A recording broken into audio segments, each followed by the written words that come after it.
But the fate of an interest rate cap lies with members of parliament, with the president having made a U-turn and now backing the repealing of the law, which has been detrimental to Kenya's economy.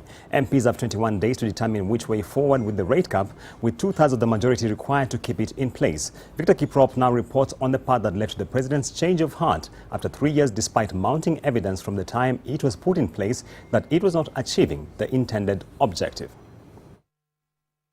Opposition to the interest rate cap law, which limits the level of interest that banks can charge on their customers, began as soon as it was proposed on the floor of the House. Political considerations, however, saw it sail through the legislative process and eventually became a law.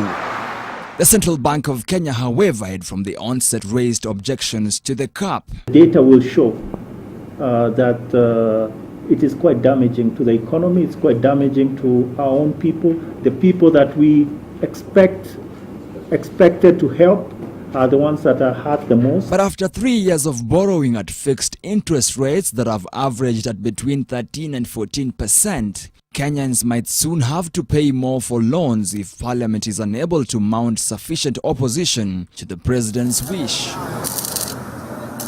According to the Kenya Bankers Association, the micro, small and medium enterprise segment of the economy used to grow by 15% per annum prior to the rate cap, but has reduced to 6% when the caps were introduced. Simply put, the rate cap benefited big players and corporations at the expense of millions of Kenyans hustling to make it. The reduction of credits to the private sector, particularly micro, small and medium enterprises. 2, the decline in economic growth. 3, the weakening of the effectiveness of monetary policy. 4, the reduction of loan advances by banks.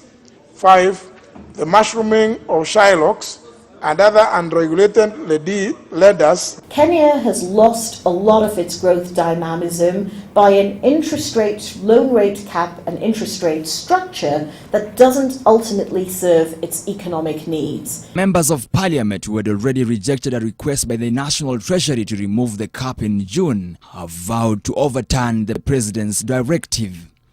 Meanwhile, experts argue that the credit squeeze in the country is tied to the government's fiscal indiscipline. About 2004, 2005, interest rates in this country were really favorable. People started to go back to lending, and banks expanded by actually focusing on the lower end of the market. It is possible for that to happen again. But if you have a government that wants to borrow 1 billion shillings a day from the domestic market, few of those people who actually hold resources and they have to pay a return, and they also have to pay those risks, will be willing to give to a person who just simply wants some 500,000-600,000 shillings. The National Assembly has 21 days to consider the president's reservations in the memorandum, failure to which the directive will become law, taking the country back to a market-determined interest rates regime. Victor Kiprop, NTV Business. And staying with our story, it has been a relatively good week for shareholders of listed banks, as the counters posted a price gain during Friday's trade compared to the close of last week. On the whole, the market value of listed banks gained by 22 billion shillings compared to last week, accounting for 20% of the total market value gain at the stock exchange week on week. This comes as investors increase their appetite for banking stocks in anticipation of a possible repeal of the law capping interest rates following the president's memo to the National Assembly on the Finance Bill of 2019. The biggest gainers among banks were NCBA, whose price appreciated by 10.2% compared to last week's close, and M Bank, which went up by 6.3%.